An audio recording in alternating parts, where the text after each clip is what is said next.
Question number 10, संख्या रेखा पर 5 और 7 का योग लिखिए। तो पहले हम लोग खींच लेते हैं संख्या रेखा। दोस्तों आपसे अगर पूछ दिया गया कि संख्या रेखा होती क्या है, तो संख्या रेखा आप बता दीजिएगा। संख्या रेखा वो होती है जिसपे धन से लेकर ऋण तक और जीरो सारे पूर्णांक आते हैं, वही होती है संख्या रेखा। और संख्या रेखा का प्रधान कौन होता है दोस्तों? जीरो। तो देखिए हमने क्या दर्शाना है, 5 और 7 का योग दर्शाना है। तो 5 और 7 क्या होता है दोस्तों? 12। तो हमें धनात्मक 12 तक जाना पड़ेगा। कितना? धनात्मक 12 तक। तो यहाँ 1 2 3 4 5 6 7 8 9 10 11 और यहाँ 12। ठीक, तो हमें दोनों आपका किसमें है? धनात्मक है ना। तो हमेशा आरएचएस का मतलब समझिए राइट हैंड साइड, मतलब जितना दाहिने साइड आते जाएंगे हम लोग उतना प्लस में होते जाएंगे। ठीक, और जितना एलएचएस का मतलब लेफ्ट हैंड साइड, जितना उल्टे आ जाएंगे उतना माइनस में होते जाएंगे। ठीक, तो देखिए हमारा क्या बोला है, 5 और 7 का योग। 5 और 7 का योग आता है 12। तो 12 तक हम संख्या रेखा खींच लिए। तो पहले 5 तक बोला है तो 5 तक आ जाएगी यहाँ पे। ठीक, और फिर यहाँ से 7 तक बोला है ना, तो 7 और आगे बढ़ जाइए और इसको ऐसे कर दीजिए। ये होता है नियम, इसको जोड़ना है तो बताने का। अगर घटाना होता तो यही नीचे से हम लोग ऐसे जाते हैं। ठीक, हमारा योग दर्शा दिया, यहाँ पे 5 आया और यहाँ पे 7 आया, सबको जोड़ा था तो यहाँ पे 12 ज्ञात हुआ ना, 0 से लेकर 12 तक। ठीक है, अगला देखिए, निम्नलिखित कथनों में कौन से कथन सत्य हैं अथवा कौन से असत्य हैं? दो धन अभाज्य पूर्णांक, दो धन अभाज्य पूर्णांक, कोई अभाज्य पूर्णांक मान लेते हैं 3। ठीक, का गुणन सदैव अभाज्य होता है। दो धन अभाज्य मतलब अलग अलग मानिए 5, एक ठो ले लेते हैं 3 और एक ठो 5, सदैव अभाज्य होता है। तो देखिए 3 5 15।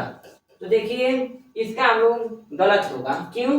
क्योंकि अगर इसका इसमें गुणा करेंगे तो जो संख्या है उनके गुणनखंड तो ये दोनों स्वयं हो जा रहा है, तो क्या हुआ हम लोगों का ये आपका ये कथन गलत हुआ। अगला देखिए, दो धन अभाज्य पूर्णांकों का योग सदैव अभाज्य होता है। अब ये भी बात समझिए, फिर यही संख्या ले लीजिए, अभाज्य बोला है ना, दो धन अभाज्य, तो 3 और 5 माने थे तो इसको भी इसी में ले लीजिए। 3 और 5 8। तो ये क्या हुआ? ये भी हमारा कथन असत्य निकल रहा है, तो इसको भी क्या कर देता है? गलत कर देता है।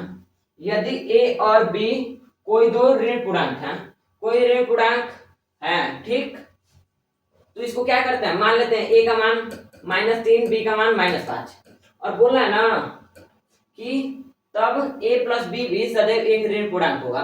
देखिए अब a और b को जोड़िए आप लोग, -3 प्लस -5, ठीक, तो आएगा -8 आपका आएगा। ठीक, तो यहाँ पे बड़ी संख्या कौन है? 5 है ना, तो कोई लेंगे a और b का मान तो अलग लेंगे, तो इसमें कोई एक बड़ी संख्या निकलेगी, उसका भी मान माइनस में रहेगा, तो ये भी क्या होगा हम लोगों का? जोड़ने पे भी क्या आएगा दोस्तों? ऋण पूर्णांक आएगा। तो ये हम लोगों का कथन क्या है? सत्य है। अब देखिए अगला सवाल क्या है। अगला सवाल है, यदि a एक धन पूर्णांक है तो दिखाइए कि संख्या इतनी संख्या 24 से पूर्णतया विभाजित होगी। एक धन पूर्णांक है, क्या है दोस्तों? धन पूर्णांक है। तो a का मान हम लोग अपने मन से मान लेते हैं, क्या मानते हैं दोस्तों? 2। ठीक, तो इसको इसी कथन पे a का मान हर जगह रखते जाइए आप लोग। क्या करेंगे? a का मान हर जगह रख लेंगे। तो देखिए a की जगह 2 रख दिए, फिर एक कोष्टक में 2 + 1, दूसरे कोष्टक में 2 + 2, तीसरे कोष्टक में 2 + 3।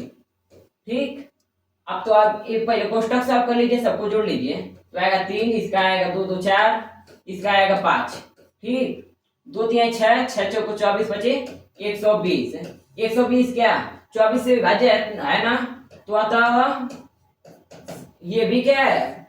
अतः ये भी a इंटू एक कोष्टक में +1, दूसरे कोष्टक में +2, तीसरे कोष्टक में +3 भी क्या है? 24 से पूर्णतः विभाजित है। अब देखिए अगला सवाल क्या है। यदि a एक समधन पूर्णांक है, a का मान भी क्या ले लेते हैं? समधन पूर्णांक, और b एक विषम धन पूर्णांक है, तो देखिए इसका 2 ले लीजिए, सम और विषम समझ लीजिए। जो 2 से पूर्णतः विभाजित हो तो ये 2 स्वयं से खुद विभाजित होगी, और b एक विषम धन पूर्णांक है तो b का मान ले लेते हैं 3 अपने मन से। ठीक, तो देखिए, तो बताइए निम्नलिखित संख्याएं कौन सी सम होंगी? सम संख्या ज्ञात करना है दोस्तों। आपको इतनी सारी संख्याएं दी हुई हैं, उसमें बताना है कौन सम होगा कौन विषम होगा। तो देखिए a का मान क्या लिए थे? 2, तो पहली संख्या क्या है? a² का मतलब a इंटू a का आपस में गुणा करिए एक बार। ठीक, तो 2 का गुणा 2 में की कितना आया दोस्तों? 4। तो ये क्या हुआ हम लोगों का? धन हुआ, समधन पूर्णांक हुआ। ठीक, बी स्क्वायर, बी का स्क्वायर मतलब कि 3 का स्क्वायर, बी स्क्वायर क्या होगा, 3 का गुणा 3 में करेंगे आप तो क्या आपको पता चलेगा 9 आएगा। तो 9 क्या है, विषम है। अब अगला देखिए, तो आपका ए स्क्वायर क्या हुआ, सम हुआ, क्या हुआ दोस्तों, सम हुआ। ये क्या आ गया हम लोगों का, विषम आ गया, तो ये हम लोगों का क्या होगा, गलत होगा। अब देखिए ए प्लस बी, ए और बी को जोड़िए तो 2 और ये 3 को जोड़ेंगे आएगा 5, तो ये भी क्या हम लोगों का निकला, विषम निकला। तो ये भी क्या है हम लोगों का विषम है, तो इसको भी गलत कर दीजिए। अब बोला ए इंटू बी, ए इंटू बी, आप एक नियम समझ लीजिए दोस्तों, किसी भी एक समधन पूर्णांक और एक विषम धन पूर्णांक का गुणा करने पे हमेशा एक समधन पूर्णांक ही ज्ञात होता है। ठीक, तो देखिए ए प्लस बी का गुणा किए, 2 और 3 का गुणा किए, आया 6, जो कि क्या है, सम संख्या है, तो ये क्या होगा हम लोगों का सही हुआ। अब देखिए ए इंटू ए प्लस वन, ए इंटू ए प्लस वन, तो क्या होगा, इन 2 बार रख दीजिए, 2 में 1 जोड़ दीजिए, गुणा कीजिए, 2 3 के 6 है ना दोस्तों, तो 6 क्या है हम लोगों का सम है, तो ये भी क्या हुआ, ये वाला भी सही है। और B into B plus one, B into B plus one, तो देखिए 3 और एक क्वेश्चन में 3 और 1 जोड़ लीजिए, तो आएगा 3 चौका 12, जो क्या है सम है, तो ये भी सही है। इससे आपको क्या समझ आता है कि किसी बिना विषम धन पूर्णांक में उसकी अगली संख्या से गुणा करेंगे तो क्या होगा, वो एक सम ही प्राप्त होगा। अगला आइए दोस्तों क्वेश्चन नंबर 14 पे, तो देखिए हमारा है क्या, बोला है कि धन पूर्णांक के किन गुण धर्मों के अंतर्गत निम्नलिखित कथन सत्य है। तो देखिए इसका 4 होते हैं हमारे गुणधर्म, कितने होते हैं, 4, चारों का ये अलग अलग दिया हुआ है, तो आप सवाल में इसको समझिएगा कौन कौन से नियम होते हैं। तो देखिए पहला क्या कर रहा है, 3 गुणे एक क्वेश्चन में 8 प्लस 7, तो 3 का एक बार 8 में गुणा कर रहा है और फिर 3 का गुणा 7 में करके इन दोनों को जोड़ा है, तो क्या कर रहा है यहाँ पे, इसको अलग अलग भागों में बांट रहा है। तो ये आपका कौन सा कहलाएगा, बांटना का मतलब होता है फैलाना यानी कि वितरण करना। ठीक, तो ये कौन सा नियम हुआ दोस्तों, हमारा वितरण नियम। तो ये हमारा हो गया पहला नियम। अब देखिए दूसरा क्या है, 3 को 5 में जोड़ के 9 को अलग करके जोड़ा है। ठीक, तो ये क्या कर रहे हैं, आपस में दोस्ती करके साचर्य का नियम कर रहे हैं। क्या कर रहे हैं दोस्तों, साचर्य कर रहे हैं। तो ये कौन सा नियम हो गया, साचर्य, साचर्य नियम हो गया। ठीक, अगला देखिए 3 का गुणा 2 में बराबर 2 का गुणा 3 में, आप बताइए कि किसी पूर्णांक को आपस में गुणा करेंगे इधर से उधर करके तो कोई उसमें अंतर तो आएगा नहीं।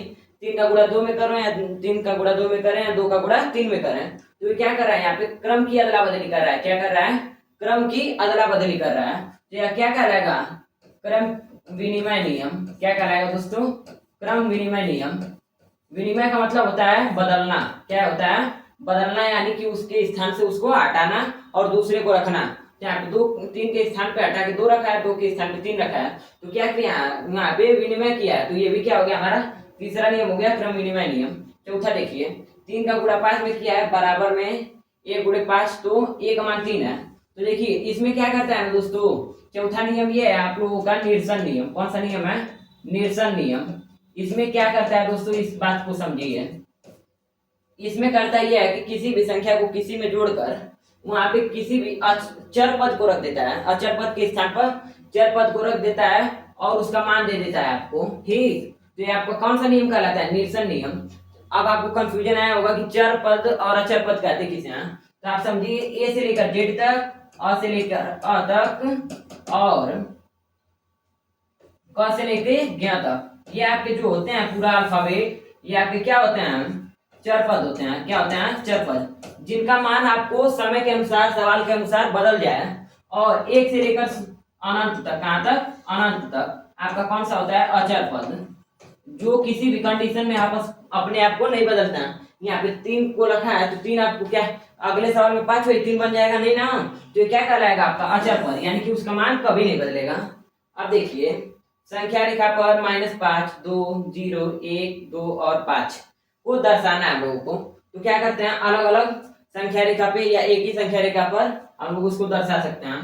तो आपको पहला क्या बोला है, -5 ना, पीछे तक LHS और RHS हमने आपको बताया था कुछ सवाल पहले ही, हमने आपको LHS और RHS बताया था। LHS में जाएंगे तो माइनस और RHS में प्लस। ठीक, जितना सीधा चलेंगे उतना प्लस में होते जाएंगे, मुनाफा होगा, जितना ही उल्टा जाएंगे उतना माइनस यानी कि घाटा में जाएंगे आप, तो क्या होगा, तो इतना ही आइए A -1 -2 -3 -4 और यहाँ पे -5, तो समझिए इसमें संख्या रेखा का प्रधान कौन होता है? जीरो। संख्या रेखा क्या है? एक परिवार की तरह है। अब भी आप एक परिवार में हैं तो अपने पापा से कोई भी काम करने के लिए पूछ के जाते हैं ना, तो यहाँ जीरो से आप लोग पूछ के ही उठेंगे, ठीक। और यहाँ जाके कहाँ तक आपको जाना था? -5 तक, -5 तक आना, ठीक। ऐसे ही अगले सवाल पे देख लीजिए, 2 दर्शाना है, ठीक। यहाँ पे 0 से लेकर 1, यहाँ पे 2। तो क्या करेंगे? फिर प्रधान के यहाँ से उठिए और जहां तक आपको बुलाया उतना ही जाइए, ना कि उससे आगे जाइए, ठीक। तो ये आपको पता चल गया ना, 2 अभी 0 है, तो 0 ये प्रधान है, तो 0 अपने मतलब आपके पिता आपसे कुछ करने के लिए पूछते थोड़ा ना, तो ये प्रधान भी कुछ नहीं पूछेगा, आपको वहीं पे वहीं रहेगा, ठीक। अगला देखिए 1 है, क्या है? 1। तो 0 से लेकर 1 तक आइए। हमने आपको अलग अलग संख्या रेखा पे दर्शाया है, आप लोग 1 पे भी कर सकते हैं, ठीक। तो ये देखिए अब 2 दर्शाना है। क्या दर्शाना है दोस्तों? 2। यहाँ पे 2 2 2 बार हो गया है। यहाँ पे अब 5 आ जाएगी, 5 पे सीधा आ जाएगी 5 पे। 2 तो आपको यहाँ पे एक बार दर्शाई दी, दोबारा दर्शाने की कोई जरूरत है नहीं। 1 2 3 4 5। हम लोग इसको दाहिने हाथ में गए, दाहिने साइड गए, क्योंकि हमें प्लस में चाहिए, ठीक। यहाँ से उठिए 0 के यहाँ से और 5 तक आ जाइए। आगे दोस्तों समझ में। अब आपको बता देते हैं कि अब क्या होता है कि मेथड 1, इसको मान लीजिए मेथड 1। क्या मान लीजिए? मेथड 1। अब इसी का मेथड 2 आप देख लीजिए कैसे है। पूरी संख्या रेखा एक बार में खींच लेते हैं। सबसे बड़ी संख्या इसमें कौन सी है? 5 है, और माइनस में सबसे बड़ी संख्या -5 है, ठीक। तो 0 से लेकर -5 तक आई सबसे बड़ी संख्याओं तक, -3 -4 और यहाँ पे -5, ठीक। और प्लस में भी उतना ही जाएगी, 1 2 3 4 5।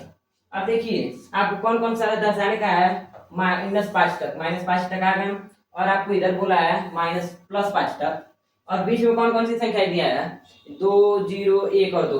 तो 0 तो अपने क्या स्वयं है, तो यहाँ पे एक टिक लग गया, ठीक। और दूसरा क्या है आपका? 2 है, प्लस में 2 है, तो प्लस में 2 तक आ जाइए। यहाँ पे आपका 1 हो गया, और प्लस में एक बार 1 है, ठीक। आगे समझ में। ये आपका मेथड 2 था। तो दोस्तों आपका खत्म होता है लेसन 1.1। ऐसे ही और वीडियोज के लिए हमें सब्सक्राइब करें और लाइक करें।